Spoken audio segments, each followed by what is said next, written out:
எவன் ஒருவன் தன்னையே உதாரணமாகக் கொண்டு இன்பத் துன்பங்கள் இரண்டையும் சமமாக பார்க்கிறானோ அவனே சிறந்தவன். எதையும் ஆழமாக நேசிக்காதே, துன்பப்படுவாய். எதையும் ஆழமாக யோசிக்காதே, குழம்பி விடுவாய். எதையும் எங்கும் யாசிக்காதே, அவமானப்படுவாய். வாழ்வில் நீ அடைந்த இன்பத் துன்பங்களைக் கூட மறந்துவிடு.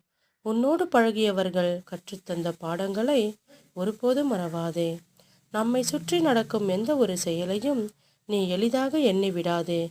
காரணமில்லாமல் காகமும் கரையாது.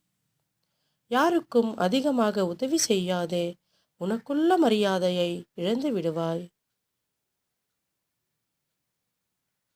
எதையும் தனிக்கொள், அப்போதுதான் தெரியும் உன் பலத்தின் பலம். நமக்கு பிடித்த ஒன்று கிடைப்பதும் அரிது, மறப்பதும் அரிது.